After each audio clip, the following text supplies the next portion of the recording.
We are live. Welcome back, everybody. I'm going to do a little adjustment here. We have a great show today, as always. The title of today's show is Should You Hire Male Cleaners? There was a guy yesterday in the comments. He had sent me a message on Instagram, and he had specifically asked if he should hire male cleaners or if I hire male cleaners. And I realized that quite a few people asked that question. So I wanted to answer that today. And I thought it would be nice to have an entire episode around this question because it's very important and a lot of people want to know the answers. I have my own opinions that I'm going to share, and some of them might not be popular. Some of them might not be politically correct, but I don't really care about that stuff. All I care about is what's going to help you make the most money.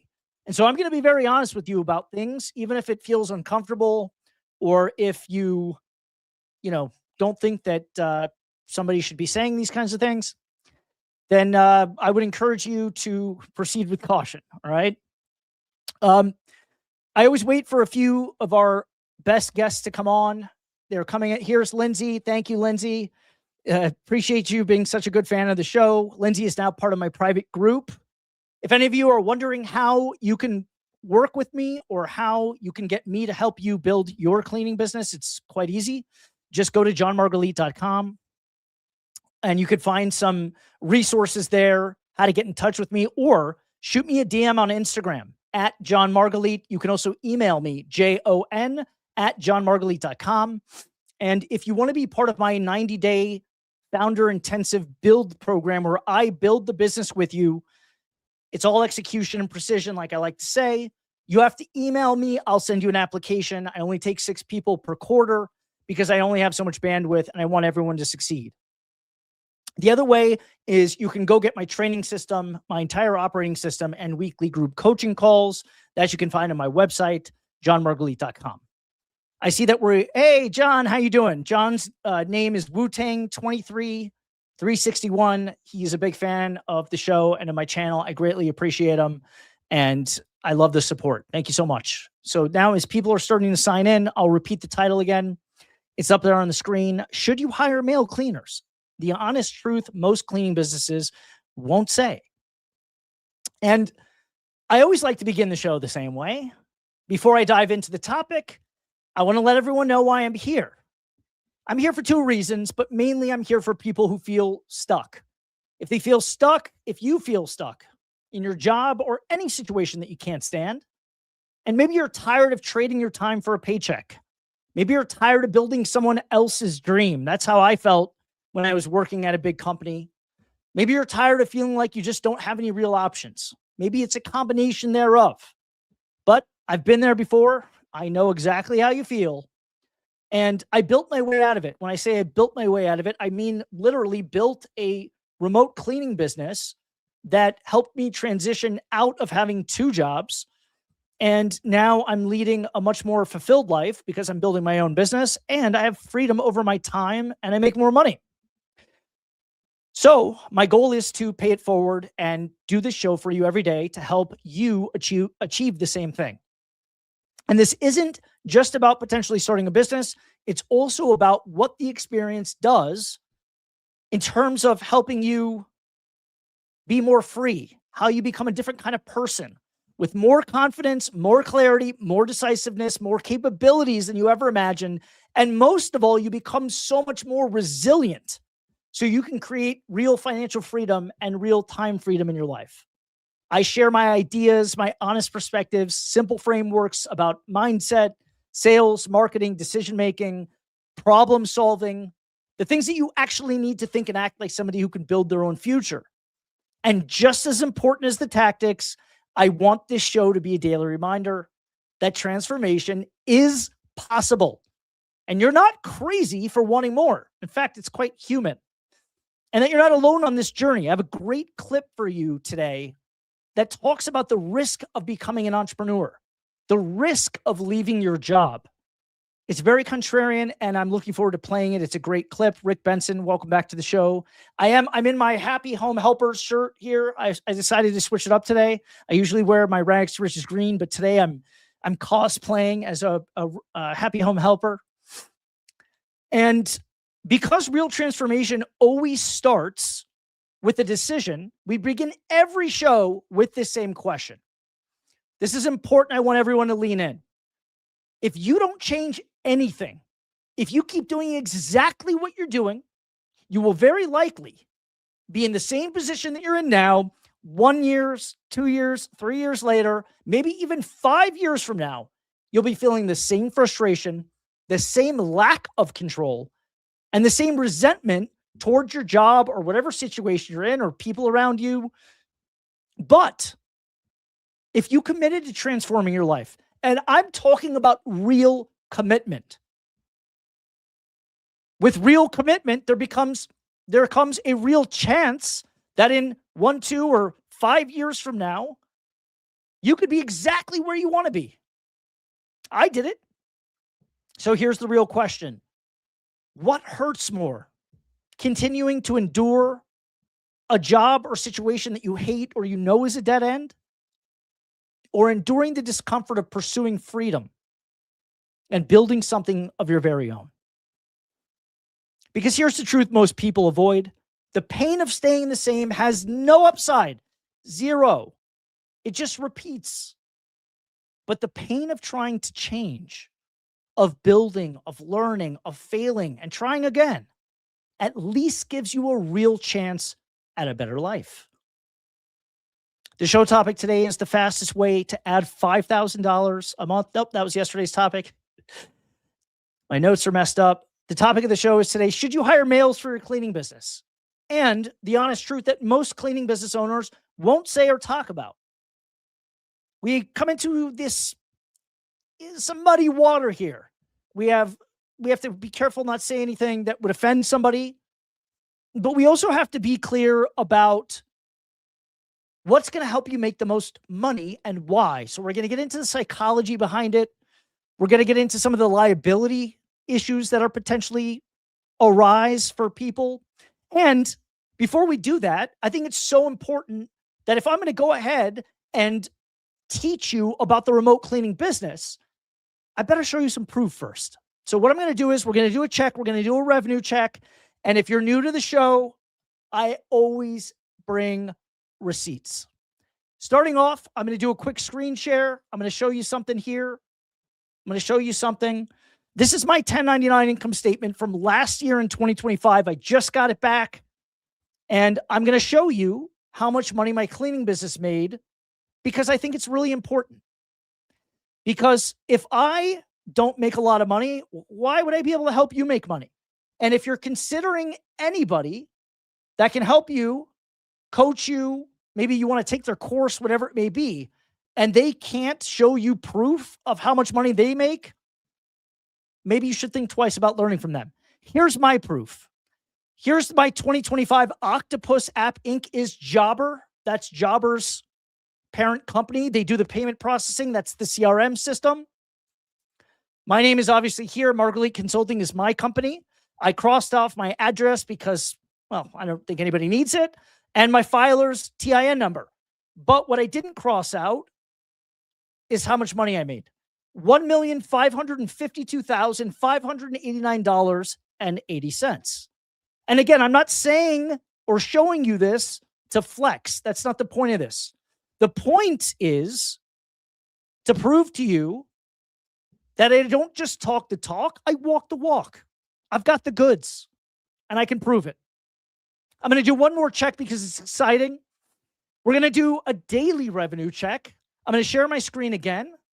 And this time, I'm going to log into Jobber, all right? I'm going to actually log in to Jobber with you guys watching, and I'm going to check the revenue from yesterday, and I'm going to check today's revenue, even though it's only noon, and we're going to see where we're at. Hi, Annette. Hey, Aaron. Nice to have you in the group. Aaron joined the group yesterday. Welcome to the group, Aaron. We're going to have our kickoff call. I'll get you situated on the Discord server. We have more viewers than ever, every day tuning in. Thank you so much for your support. I promise to give you value and things that you can go take with you. Today's a great topic. We're going to talk about why you should or shouldn't hire male cleaners for your cleaning business. And like I promised, let's do a quick revenue check. Everyone loves it. Nobody else can do it. That's why I'm going to do it. So here it is. Here's Jobber. I'm going to go to my login screen. I'm going to log in. This is all in real time. I don't hold anything back. I'm going to go here and I'm going to go to the reports tab here. I'm going to do it nice and slow so everybody can see it.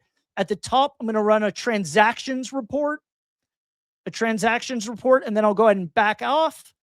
I'm going to do a custom range. So today is March 5th. I'm going to go to yesterday, March 4th. And as you can see here, we're going to go March 4th to March 4th. We're going to filter that, and we're going to scroll down. Yesterday, in credit card processing alone, we did $4,370. I have checks that I took from customers and a Zelle payment that come in. Total sales were just over 5,000. That's just yesterday. Now, today, March 5th to March 5th, it's only noon, and we've got $2,771 in credit cards processed. I don't have any checks or Zelles today yet, but I'm sure they will come. Let's save that number in your minds. Let's do a check at the end of the show. We'll see in an hour how much that progresses. But these are real numbers, real results. And now I can actually get to the goods because I've shown you what I believe people should be responsible for. I believe that if people are going to go and tout that they have 7-figure businesses or that they make $1 million a year with a remote cleaning business, if they do, they should be more than happy to just show you. It's pretty easy. I did it in, 30 seconds? Let's keep going. Let's go on to the show. What everybody's been waiting for. Most cleaning businesses never talk about this publicly. But today, I'm going to break it down. Should you hire male cleaners in your cleaning business? Because the truth is, this decision affects customers' comfort, complaints, scheduling, liability, and even your online reviews. And if you still get it wrong, it can cost you customers. So in this episode, I'm going to share my real experiences running a 7-figure cleaning business, exactly how I approach this, no theory, just what actually happens in the real world.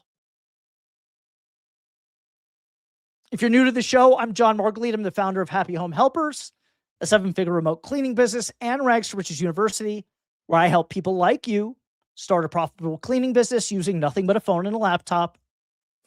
I'm also a special consultant for Jobber, the leading software for home service businesses.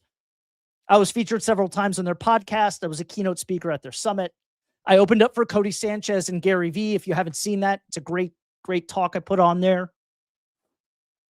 And I want to talk about, should you hire male cleaners? And when people imagine a cleaning business, they picture a cleaning lady. I hate to say it, but they do. They picture that old school traditional cleaning lady. And that image is deeply embedded in our culture. So when customers book a cleaning, most of them automatically assume that the cleaner will be female. But we don't discriminate, so that's not always the case. But most of the time, and this creates a very real business challenge for owners. Because if you ignore it, you will absolutely run into problems. Here's why. I already mentioned the customer discomfort and complaints, and sometimes even cancellations we've run into. So here's my honest answer. Safety and customer comfort come first. The first rule I follow in my business is simple. If the client is a female and she will be home alone during the cleaning, I do not send a male cleaner. Not because men are bad cleaners, not because they're bad people, but because it creates liability and potentially a lot of discomfort. Imagine you're a woman home alone. Or if you're already a woman, imagine being home alone. And a stranger you've never met shows up to clean your house. That situation can make people uncomfortable. And if your customer feels uncomfortable, your business loses. So my simple rule is customer comfort always comes first. Now, if you want to be preemptive and you don't want to run into that problem, and this took me a while to figure out, I don't know why, the most logical thing you can do is ask the client. One of the biggest mistakes new cleaning business owners make is that they assume. You never want to assume. You should always ask the client, is it okay if one of the cleaners is male? Some clients will say, of course. Others will say, I prefer women. And some clients, especially older clients, are very particular about this. If you don't ask, you will absolutely upset people, and upset customers leave bad reviews. I even had one middle-aged woman, and it didn't send a mail by himself. He was part of the team. But I believe it was a cultural thing. It was like a Middle Eastern sort of background. She was offended that a male was in her home cleaning. So we had to get him out of there as soon as possible. She was very upset. She almost didn't want to continue. I got on the phone with her. I de-escalated it. It was fine, but it taught me a lesson. The reality of performance is something that we need to take into account here. Let me share something from my own experience running this business. About 95% of my cleaners are women. And the reason is simple. They typically perform better in residential cleaning. And I think part of that is also cultural. Many women grow up learning how to organize a home. They understand where things belong, how to tidy, how to make a space feel clean. Cleaning a home isn't just wiping surfaces. It's presentation. It's organization. And a lot of it is attention to detail. And in my experience, just mine, women tend to excel at that more consistently. Maybe it has something to do with motherhood and something innate. I don't know. But I'm just saying, in my experience, women tend to do that more consistently, and they perform better. Questions, comments, concerns, please leave them in the chat. If you want to be a guest to the show, DM me on Instagram at John Margalit. We'll send you a link. You can come up. We can't put the link up because of spammers, but I would love to have you on as a guest. Tomorrow I'll be traveling. I'll be doing the show on the road like I did last week. We'll have another guest on, one of my students. So just go ahead and DM me. I would love to see some engagement in the chat. Give me some likes, shares, follows, do all the things to help me spread. That would be great. And if you don't follow me on TikTok, please do. I'm trying to grow my following on TikTok. Where male cleaners can be extremely valuable, with all that being said, certain situations. For example, carpet cleaning. Now, if you run a residential cleaning business and you don't offer carpet cleaning because you don't want to invest in a van and maybe some of the equipment that you think you might need, the Big Green Clean Machine by Bissell, the portable machine, that thing is a tank. And if you clean it properly, it works for a long time. I've got 7 or 8 of them in the field. We even do commercial jobs at golf courses and casinos. I live in Vegas, so we're doing all kinds of jobs. This little machine weighs about 40 pounds. With the chemicals, it can be up to 50 pounds.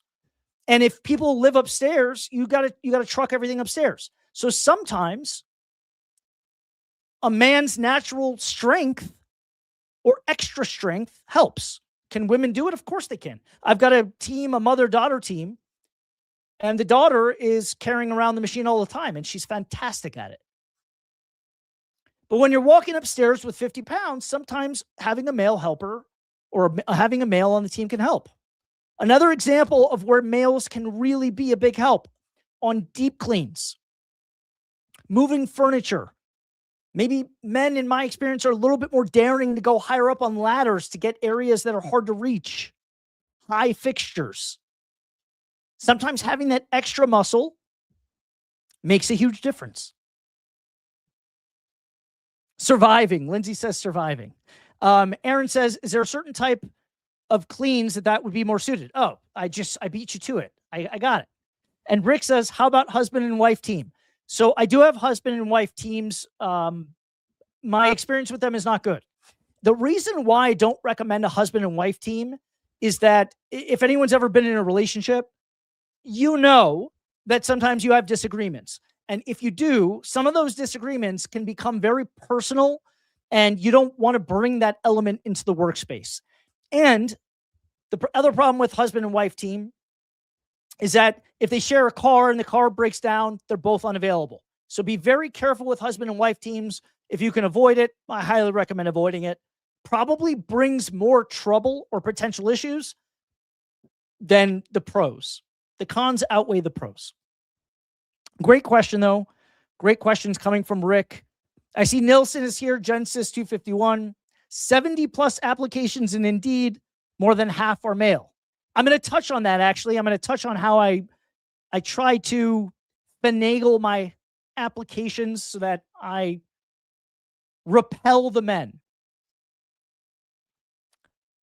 But where I schedule the male cleaners is a big factor. And because of customer comfort, I usually schedule male cleaners in specific situations. For example, move-out cleanings, Airbnb cleanings, any property that's vacant. A move-out clean is usually vacant. Everything's out. There's nobody home. Airbnb cleanings. The guests are gone. Usually the host lives in another city or is not coming for the cleaning. No one's home. Perfect. Because if the home is empty and there's no client present, then there's no discomfort. So that's my strategy. Another strategy is sending them as part of a team, like I just alluded to. If there are 2 or 3 cleaners, clients are much more comfortable with having one of them being male. But you still need to ask. You still need to ask. I find that disclosure mitigates almost every kind of complaint. And for those of you that haven't heard this before, if you're new to the show, I send out an email to all new clients the night before, and it has, we call it a TOS highlights, terms of service highlights. The most important information in the terms of service that we know nobody reads. I pull it out, I extract it, I put it into a very, very short bullet point email, and I send it to the client, or my VAs do, with the subject line, must read before tomorrow's cleaning. That way, if you have a guarantee on your work, if you want the customer to know that if something goes wrong, how they're going to handle it, who do they call, you can outline all those things. That way, if something does go down that wasn't planned for, you don't have somebody calling irate. They already know what to do in that event. Same thing for male cleaners. If you're going to do it and you assign a male, put it on the disclosure. Now, not all men are bad cleaners, all right? There's quite a few men that are really good cleaners. And I want to be very clear about something. One of my best employees is male. In fact, he's the field supervisor, and clients absolutely adore him. He's detail-oriented. He's professional. He does fantastic work. So this isn't about saying that men can't clean. That would be ridiculous. It's about understanding customer psychology. That's the key here. And just like all the advice that I would give anybody while they're building a remote cleaning business or any business for that matter, you want to focus everything you do on how the customer is going to feel and react, because the customer is your source of cash. And if you pay close attention and you always focus on your source of cash, chances are you will have a lot of it. Any questions or comments about the male cleaner influence on the client? The psychology behind it? There's some cleaning businesses that are run by males predominantly. The hiring reality that cleaning business owners go through, they tend to not talk about. So I'm going to continue telling the truth and saying what people won't say publicly. Hiring in this industry is about patterns. You learn them over time. Who shows up? Who does great work? Who customers respond well to? So the goal isn't to hire based on gender. The goal is to hire based on performance and reliability. And once you run enough jobs, you start to see what works. Now, I'm curious for everybody in the audience, I'm pointing over here. You guys are on my screen here. I want to ask you, do you hire male cleaners in your business? If you have a cleaning business and you're listening, let me know. Do you hire male cleaners? If you do, Do you do the same things that I do and strategically put them on jobs where you think that there'll be less liability and maybe more valued?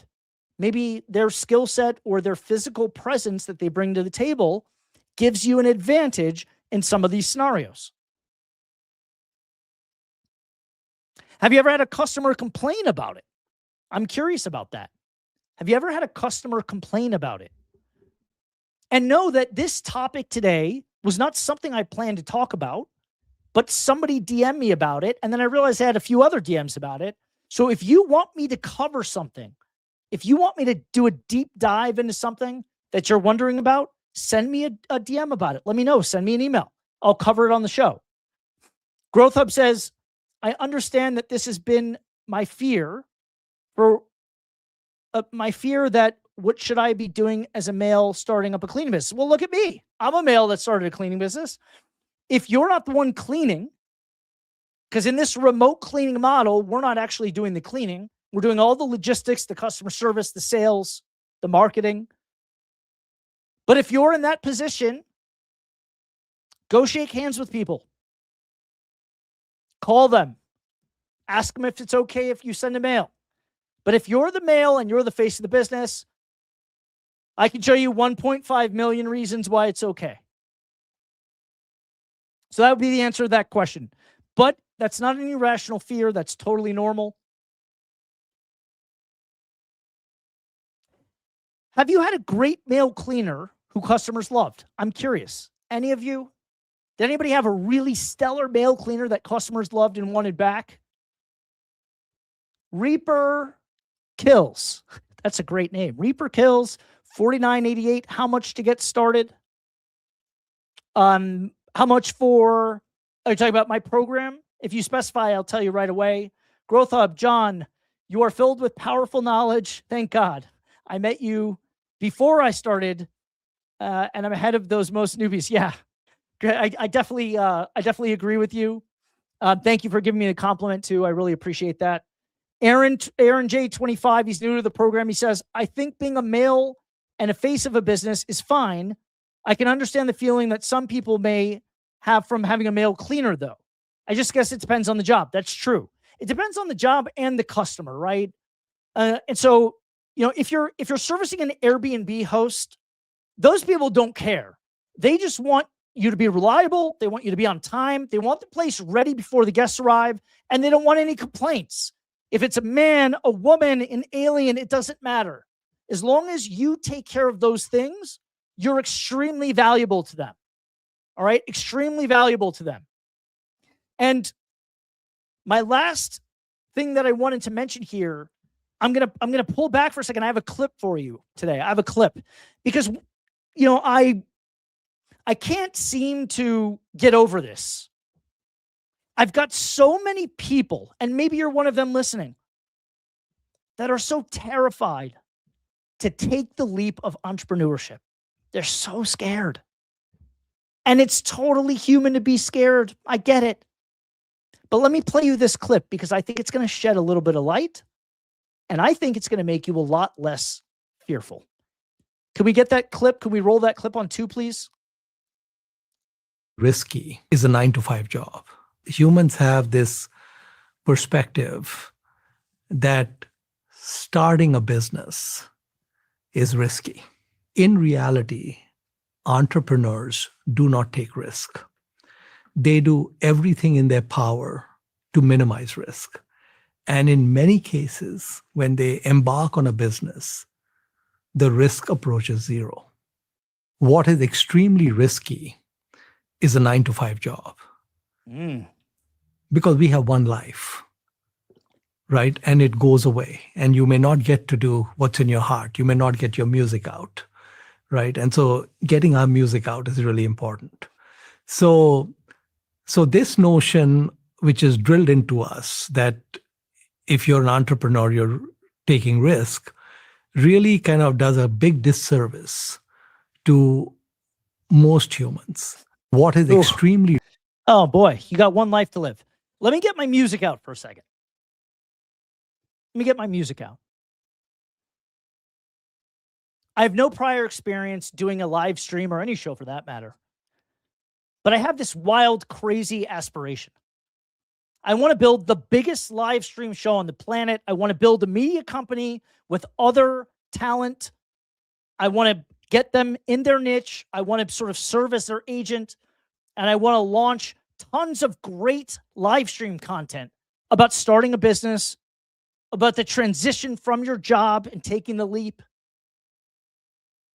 So I'm here, and I'm telling you this for two reasons. Number one, I'm going to speak it into existence. Number two, I'm going to show up here every day to prove to you that even if you have no experience, you don't know what you're doing, if you just do it every day and you show up, you will learn, you will figure it out,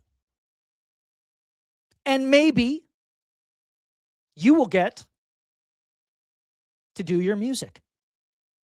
This is my music. What an incredible clip.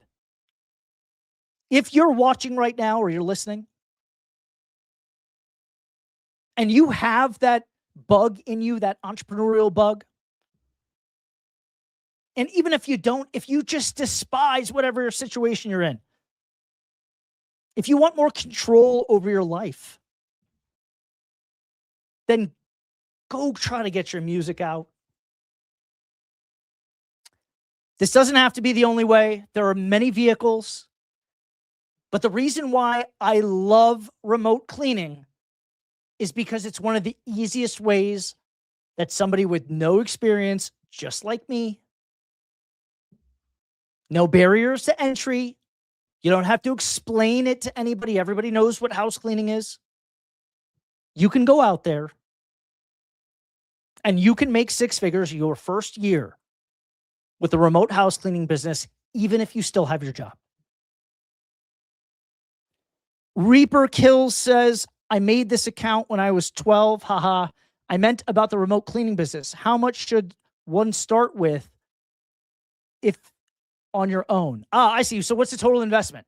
You can start a remote cleaning business for less than $1,000. I would say $1,000 is probably a good barometer. I would say that's probably a good place to start. And then I would probably save a little bit of money for advertising and some operating expenses. I mean, ideally, you'd have $2,500. And if you ask me to show you other business opportunities that could make you six figures relatively easily, take home, and you could start it for $2,500 or less, I would challenge anybody to show me another business model where that is possible with no barriers to entry.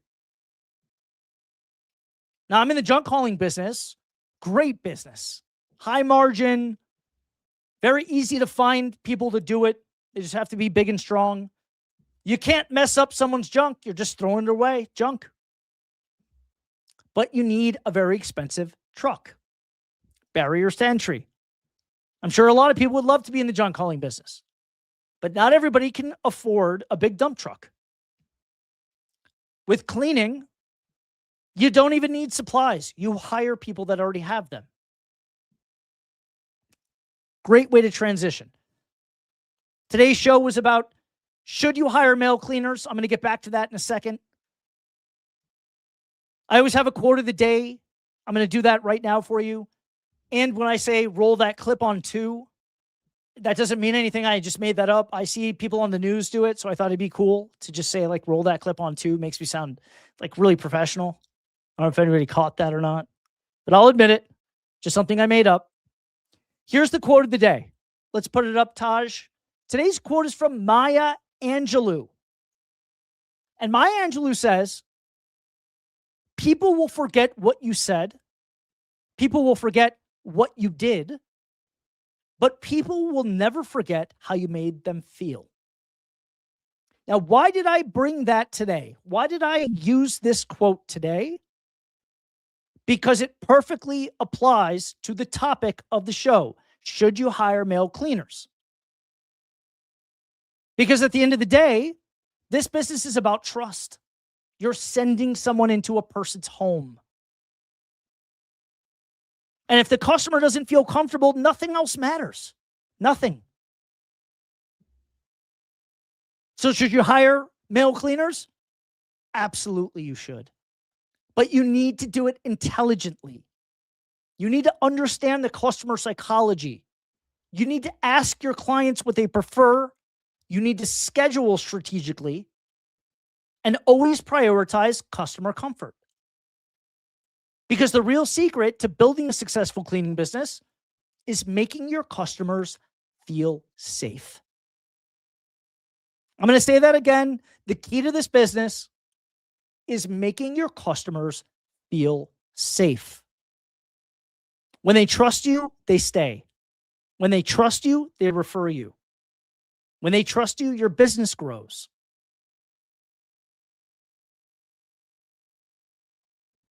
If anybody wants to find out how they can work directly with me, if you want me to help you start or grow your cleaning business, there's two ways you can do that. Number one,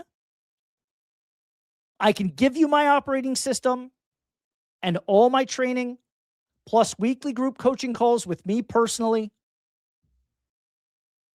And you get access to the online community, which is fabulous. We have a few of the people that are in it here now. Aaron just joined. Great group of people. Everybody's helping everybody. And the second way is my 90-day build program, my founder intensive. This is not a course. You don't get information. You get implementation and you get precision. Me and my team build your business. We build your website. We build all your marketing. We set up all your ads. We set up all your tech stack and your automations. We make sure that you get to $10,000. That's our guarantee. And usually people do it in a lot less than 90 days, but I like to give myself a little bit of wiggle room and I like to over deliver. If you want to be in that program, you have to apply. All you have to do is go to my website and click the contact button or shoot me an email. If you could put my email up, Taj, john@johnmargalit.com. It's Jon. For those of you that are new to the show, my last name is pronounced Margalit, even though it looks like Margalit. Jon@johnmargalit.com. And I'll reply with an application. You fill it out. There's about 13 questions. And then we'll see if it's a good fit. I will not accept people if I don't think that they can succeed. That's why my success rate is so high. And just to be clear, it does not include the ad spend. You have to spend the money on the ads, but you get a return. But we'll set them all up to make sure that they're successful. Now, at the end of the day, you're not just sending cleaners into homes. You're sending trust, and trust is the most valuable thing your cleaning business will ever earn. I tell all my students, when people call for a quote and they say, I'm just shopping around, just calling to get a quote, that's a defense mechanism. They're not just calling to get quotes. They actually are calling because they need to hire a cleaner. Have you ever called around pizza shops just to find out how much pizza pies cost when you weren't interested in ordering a pizza? Of course not. You ever call plumbers and just find out how much it costs to unclog a toilet when your toilet's not clogged? Of course not. They are calling because they need a cleaner. And when they tell you that they're just shopping around, that's a defense mechanism. What that really means is you're going to have to work hard, harder than most, that didn't say that, to earn my trust. That's what that means. And the best way to earn someone's trust, especially when they say that, is to be a great listener, ask the right thoughtful questions that will clue you in on to why they need somebody and what's going on. Take great notes and then be a guidance counselor and recommend and guide them to the best solution. The best salespeople never try to sell anybody anything. The best salespeople are not smooth, slick extroverts They're not. Nobody wants to feel like they're being sold something. But people like guidance counselors. They like that. We got some comments here. I know another guy with the same offer, guarantee and pitch of will not accept people they don't think. Oh, Reaper Kills. Who's the guy you know that has the same offer as me? Does he, I'm curious, does he show you his income statement from his tax returns? Growth Hub, CRM, and the systems that you use is another software and what you can use when starting. I'm not sure what you mean, but I think you're correct. I see there's Yusuf Does Business. The one that cares the most about the prospect wins the sale. That's correct. Yusuf, you are correct. The one who cares the most. You know, I almost look at sales as the ultimate love for your customer. When you love your customer, you recommend what's best for them, not what's best for you. When you truly want what's best for your customer, you do what's best for them, not what's going to make the company the most money, not your highest ticket item. You're going to recommend the right solution for them. You're going to be thoughtful when you schedule their team. And you're going to be very clear about disclosure. If you do those three things, you will be very successful in this business. Very successful. And Reaper Kills, I'd love to know who the other person you speak of is, because I'm curious. Questions, comments. If you want to be a guest of the show, DM me at John Margalit on Instagram. The moderator will give you a link. You'll come up. You'll be my guest. I encourage everybody to become part of the show. If you want to talk about something, you have my undivided attention. Hopefully I can give you some clarity, some wisdom, maybe some nuggets you can go take and apply right away. If you're curious about starting a cleaning business, you've been thinking about it, there's tons of stuff that I create on YouTube. I try to give everything away for free. I don't gatekeep any information. My videos are packed with just facts and knowledge and all my experience. Aaron says he does show his numbers, actually. So who's our better, Reaper? Who has better numbers? I already know the answer, but you could tell us anyway. Aaron says, I think it's similar psychology as my current job, car sales. Looking to carry the same ideas over to this. If you're successful at car sales, I think you'll be very successful at this. I actually learned to sell in the mortgage business. And the person who taught me said, if somebody trusts you with most likely their biggest financial commitment, then they'll be able to trust you with anything. I think he was right. I learned how to sell mortgages. That was my first sales job. Any other questions, comments, concerns? How much less is his numbers? I'm curious. I'm just messing with everybody. I have something here. I have a private note I've got to see. Somebody says, Eddie from IG, deep cleanings. Do you move heavy furniture? Yes, absolutely. Good question, Eddie. I think that might be Eddie that was a guest of the show the other day.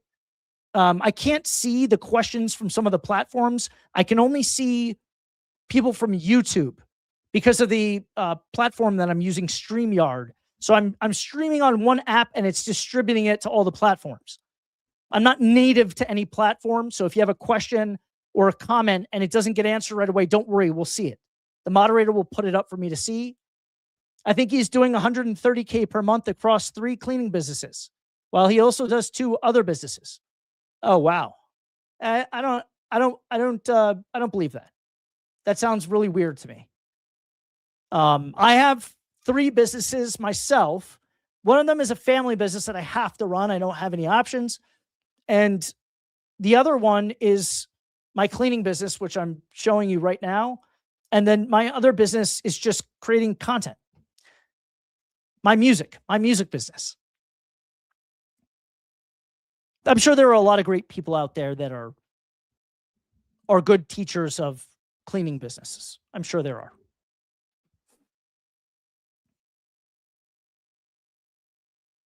You know, it's funny. I never thought I'd be in the cleaning business. In fact, I always thought that people who started businesses that were simple, like cleaning, lawn mowing, junk hauling, window washing, I always thought for some reason that they weren't as sophisticated, or they weren't challenging themselves the way that tech entrepreneurs were, or people that were in finance businesses.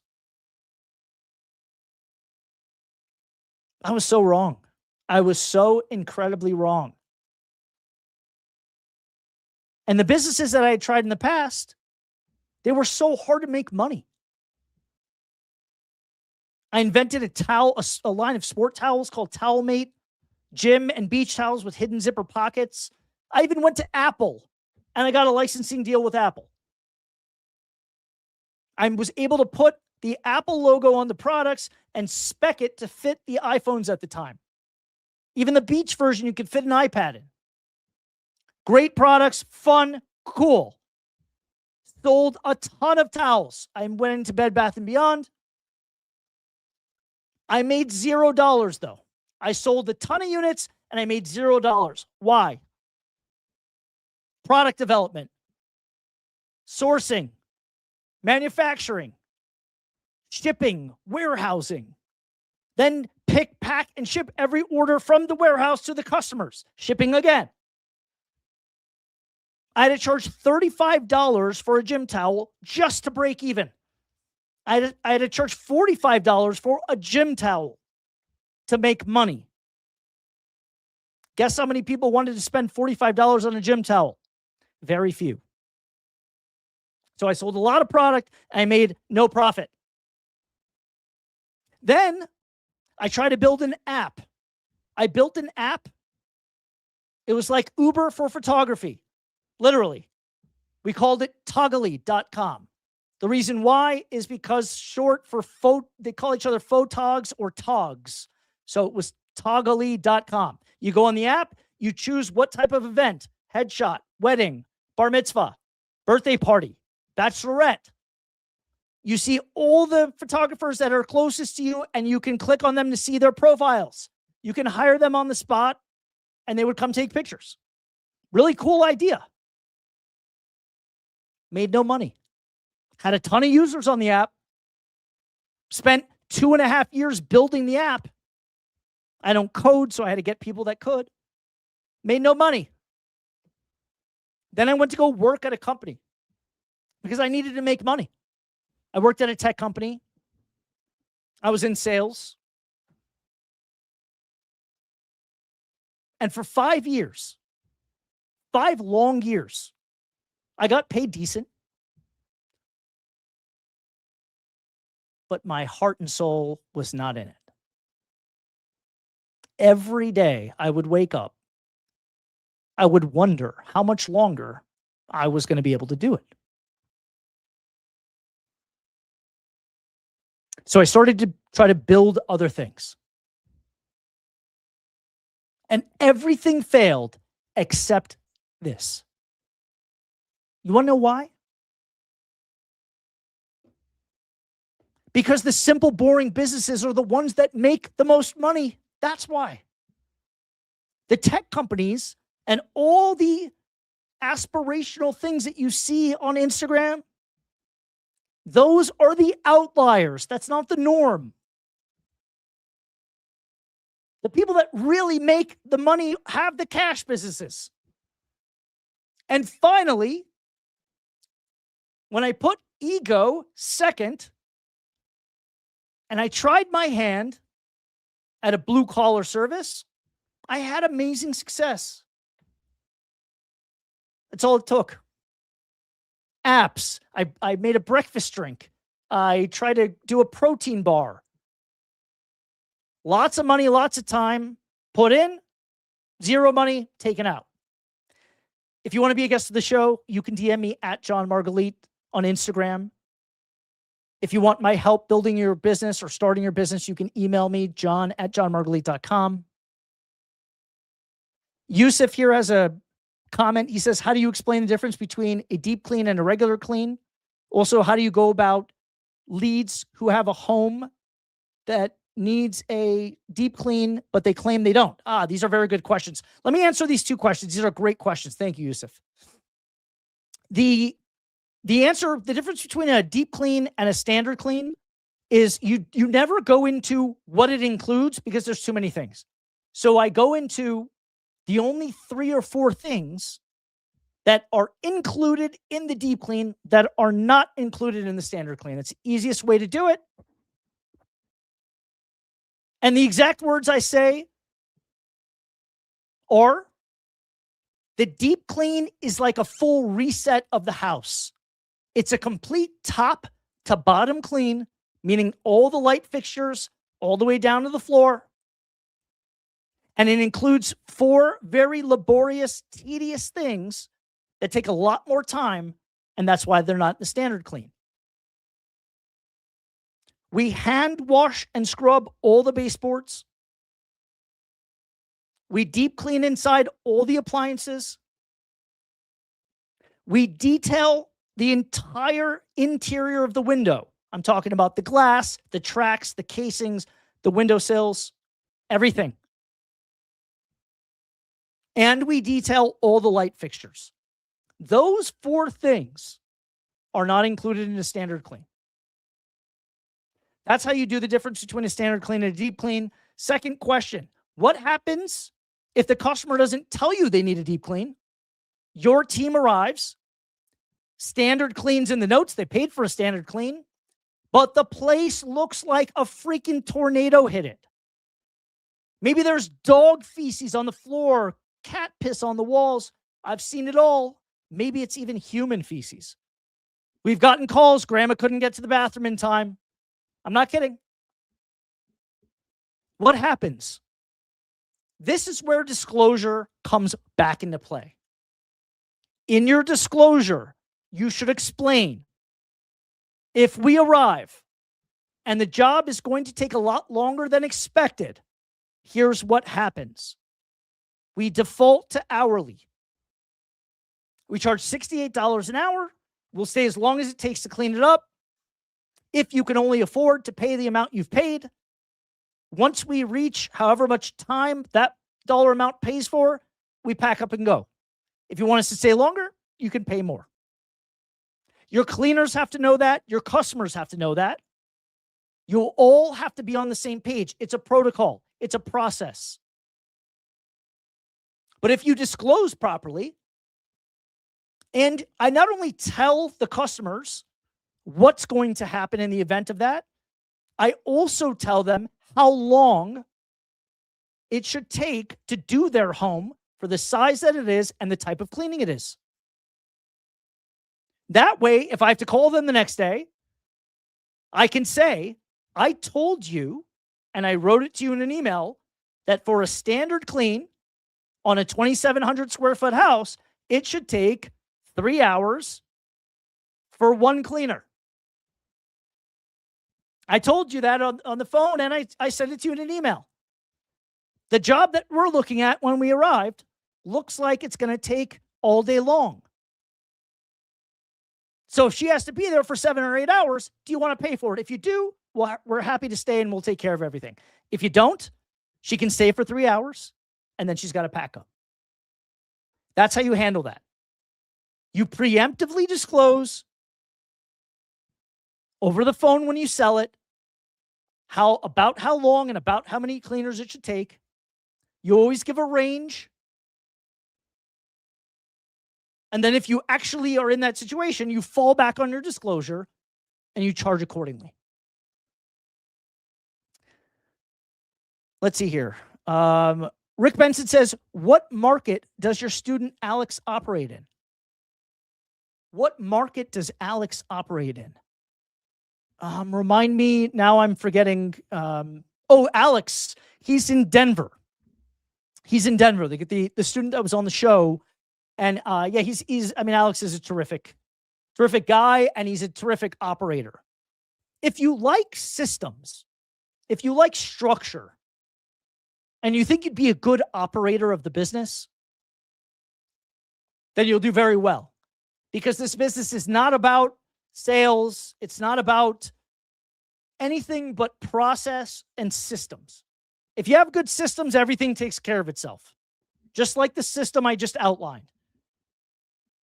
When I didn't have that system, when cleaners would arrive to a job much bigger than they expected, they would get frustrated. They would get in arguments with the clients. Sometimes they would just leave. But now they get there and they're calm, cool, and collected when that situation happens because we have a protocol. And they know it. The clients know it. The VAs know it. Everybody's on the same page. That's how you run a tight machine. That's how you get to $1.5 million. And that's how we're going to crush 2 million this year. These are great questions, you guys. These are great questions. If you want to be a guest of the show, DM me at John Margalit. The moderator will send you a link. You'll come up. You'll be my guest. You can share the stage with me. You don't have to be on camera if you don't like. It can just be audio, but camera's a lot more fun. We have another comment here from Reaper Kills. Setting boundaries and expectations with clients actually usually works well for both parties. Absolutely. Absolutely. Setting boundaries, laying down the rules, being very upfront about what your terms are, what your policies are. We have a 48-hour policy. If the client sees anything that was missed or they find something that wasn't to their liking, we come back and we fix it. The work is guaranteed. But I also know when a client isn't being entirely forthcoming. How do I know that? Because I require my cleaners to take very detailed pictures. We have another rule: no pictures, no pay. No pictures, no pay. You want to get paid for the work? Show me you did it. Show me you did a good job. I think that's fair. Everybody agrees to it that works here. That should be your policy if it's not. I don't care if it's an existing customer that cleaner does every week. The only house that they don't have to take pictures in is when they come clean mine. Great questions, you guys. Reaper Kills. Do you have a cleaning business yourself? Thank you for being active today on the show. I appreciate that. Anybody else have any questions? Who thinks it's riskier to go embark on an entrepreneurial journey, or is it riskier to stay in your job or whatever situation you're in and do nothing? Which one's riskier? I'd love to hear what you think. If you want to be a guest on the show and you want to talk about it, just DM me on Instagram at John Margalit. If you want me to help you start or grow your business, I have a terrific group of people on a Discord server that you can join. Everybody helps everybody. Everybody does well. The success rate is very, very high. The only people that don't make it are the ones that don't make it. They literally just quit. Usually it's because something in life happens. I had a really, really great guy in my group. He was doing extremely well right out of the gate. Divorce happened. Some weird things happened. He stopped showing up. But if that kind of stuff doesn't happen, people do very well. Why? Because it's not that hard to run this kind of business. Especially if you have all the operating systems in place. Someone like me writes your disclosures for you and you copy and paste them. I write your job ads so you can attract professional cleaners. I tell you how to qualify them. It's very easy. We got a couple of questions here. John Wu-Tang 23361 says, staying at my job. I had a problem with an executive I had no control over. Yeah, I agree with you. Staying at your job is the bigger risk. Eddie Ayala, there you are. Do you have guys move heavy furniture when doing deep cleans? Your comment finally made it in. And the answer is yes. The guys seem to be a little bit more physically equipped, if you will, for heavy furniture. I mean, some of the girls are extremely strong and they're fully capable of doing anything that the guys can do. I don't know how they do it. I'm very envious. It's hard to clean up other people's shit every day. It's hard to do that. In fact, I don't know how the cleaners do it day in and day out. And they're so good at it.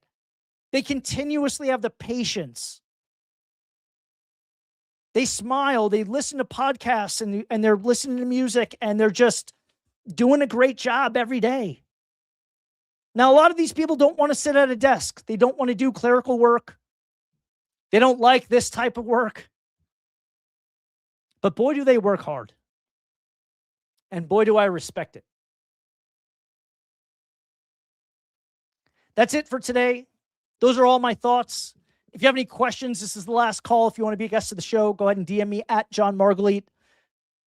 The moderator will give you a link. You'll come on up. You'll be my guest. You can share the stage with me. I'm coming to you live on YouTube, LinkedIn, Instagram, Facebook, Twitch, and Kick. And Eddie says, no, I mean, because I've called other companies and they say they don't usually move heavy furniture when doing deep cleans. You're very welcome, Aaron. Thanks for tuning in. Look forward to our call too. I'll message you soon. And to answer Eddie's question, the whole idea of the deep clean is to get in places where they don't normally go in a standard clean. So unless it's a very heavy bookshelf or the bed frame or the headboard is extremely heavy, maybe it's solid oak, then no. But otherwise, yes, absolutely. Absolutely. Reaper, are you using Launch 27 platform? No, I'm not using Launch 27. No. That's what I think also. Yep, you're right, Eddie. The tech stack that I'm using is Jobber for the CRM. I have, for my recruiting, I have a very elaborate system because we hire a lot of people. And when you're at scale, you need something to keep track of it. If you're small, it's totally fine. I use Go High Level for my recruiting. It's overkill, but it works well for me. I use Slack to communicate internally with my VAs and my cleaners. And I use QUO, formerly OpenPhone, for the phone system. It's a voice over IP. It's a cloud phone system, so you're making calls over the internet, not over a cellular line. It's collaborative. Your whole team can see it. You can have people working in all over the world in different places, and they can all see the thread of communication. That's it. Those are the only apps you need. Those are the only apps that I use. Oh, Google Workspace, which is about 12 or 13 a month. Just your standard Google Docs, Google Sheets, and a professional email. If you don't buy Google Workspace, you don't get an at your company name. If you want anyone to take you seriously, don't have a at Gmail. Like John's cleaning service at Gmail, not professional, not a good look. Eddie says, are your cleaning teams usually 2 people? This is a really good question. I don't send 2 people for a 1-person job. If it's a studio and it's a standard clean, it's going to be 1 person. There's a delicate balance here that I want you to realize. The problem with sending too many cleaners to a small job is that none of them will make any money. You have to be thoughtful about sending someone on a trip. They might be putting their kids in daycare. They're spending gas and their wear and tear on their car.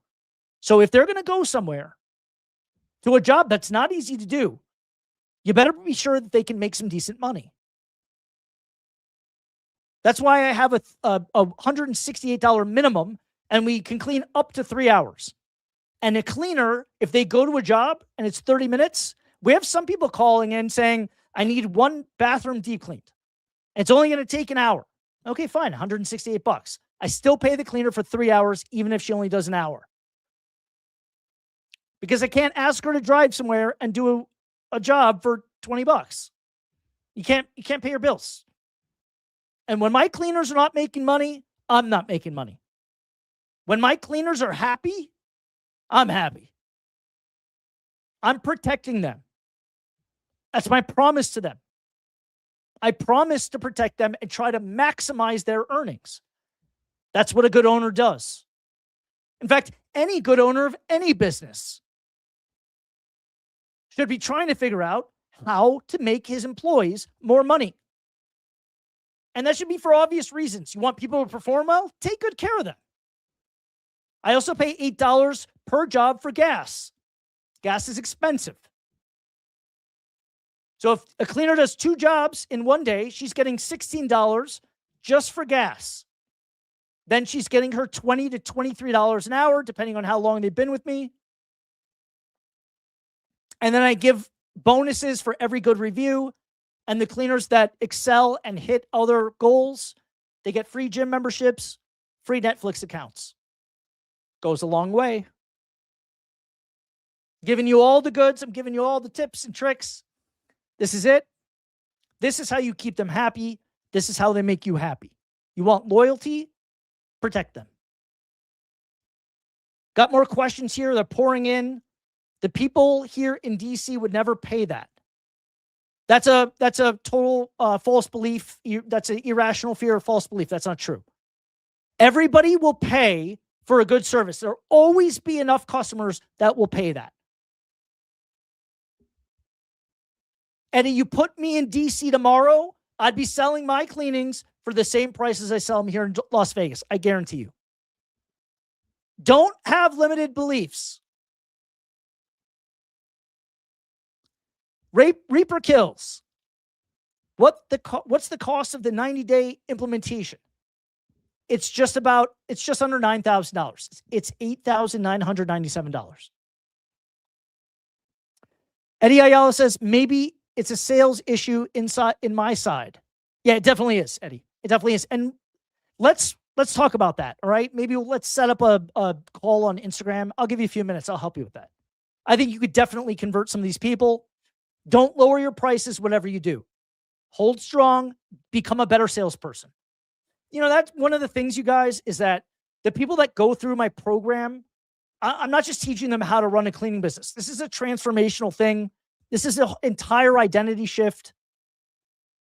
This is going to take you and elevate you to places that you didn't think that you could go. This is about fulfilling goals and instilling a confidence that you can make your own money. You don't need a paycheck. This is a much different goal that I have for you. I don't just want you to make money.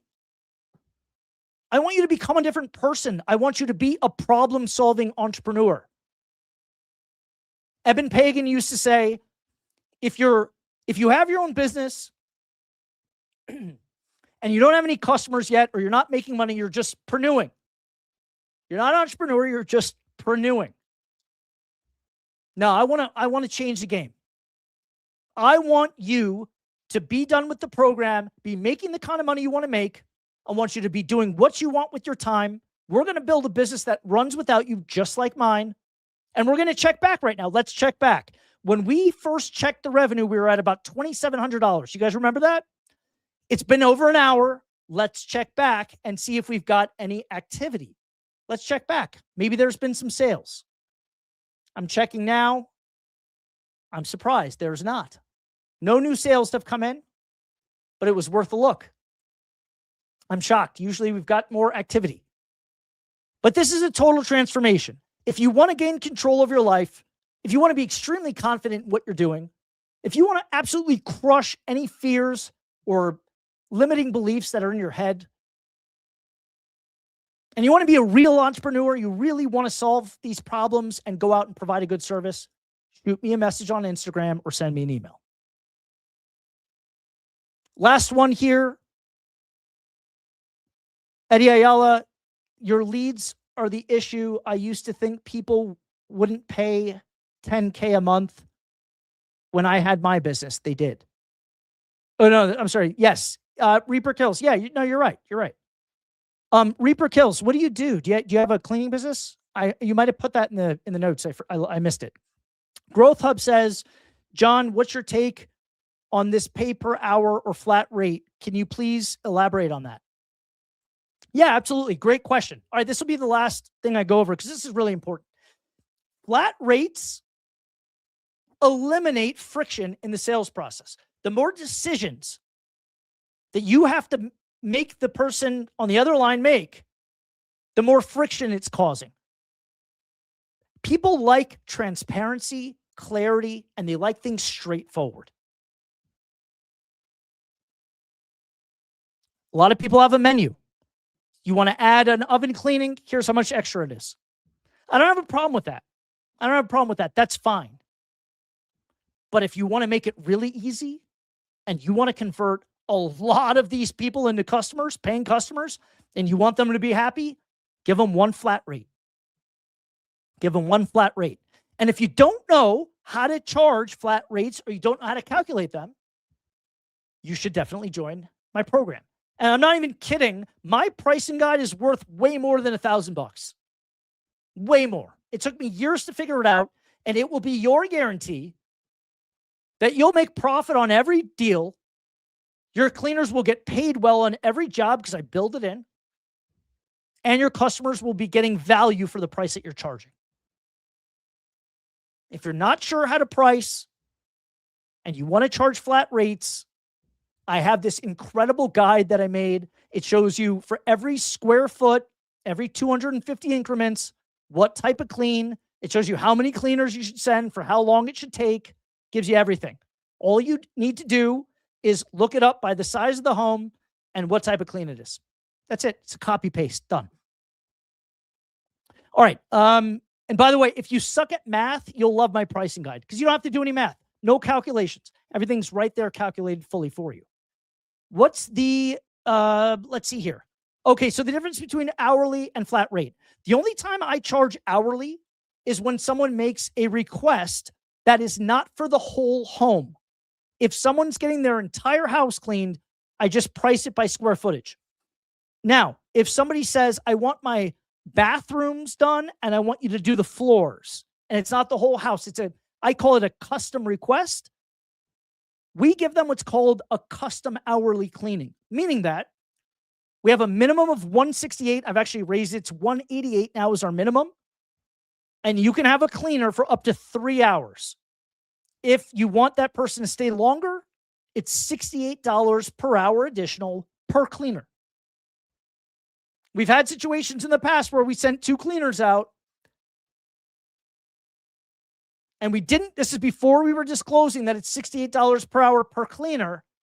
And one of the customers got really upset because the per hour then becomes 136, not 68.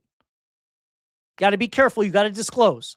But that's the difference between hourly and flat rate for me. If I can't calculate it easily, then it's just an hourly job. All right? And it's very easy to sell hourly, but customers don't like it. They have to be cognizant of how much time has passed. They're wondering if the cleaner's working slow to pad the hours. I mean, there's all kinds of stuff going on. Nonsense. Get rid of it. Flat rate. Reaper Kills says, I sold my marketing agency a few years ago, but I was doing that for quite some time. Nice. What's the gross profit for cleaning? Gross profit should be around 55 to 60%. You should be taking at least 60% gross profit. If you're doing 55%, you'd still be doing okay. At 60%, you're killing it. All right, I'm about to be 27. Wow, I'm impressed. 27 years old, you already sold a marketing business. Congrats. I'm about to be 27. I want to start another business. I had fun growing mine. Oh, I bet. Marketing agency is tough to do. Congrats. I'd love to have you up on stage. Not this show because we're going to wrap up here soon, but if you want to come up and you want to share your story, we'd love to have you. That's great. Thank you for participating today. It was really good questions. Lindsay, the last question, Southern Utah Cleaning Company. Flat rate is definitely the best way to go. Absolutely. Absolutely. I love what I do. I want to build the biggest live stream show in the entire world. But I can't do it without you guys. So I just want to really express my gratitude. And I want to be sincere about this because this is your experience. This is your time. And I want to get your feedback so I know what I can talk to you about that is helpful. All the DMs, all the messages, please keep them coming. If you want me to cover a topic on the show, if you want me to do a deep dive into it, I'd be more than happy to do that. Somebody sent me a DM yesterday, today's topic. Live streaming is the future. It's going to be bigger than podcasting. I think the media, legacy media, is already going away. You'll be getting your news from someone like this. If you want to be on a live stream, if you like the idea of building an audience, if you like the idea of sharing your expertise, and you feel comfortable in front of a microphone to do this, send me a message. I'd love to put together a network of talented startup or entrepreneurial people that can deliver this type of content and help people start more businesses and leave more jobs. It's good for the economy and it's good for the soul. I'll see you guys tomorrow. Thanks so much.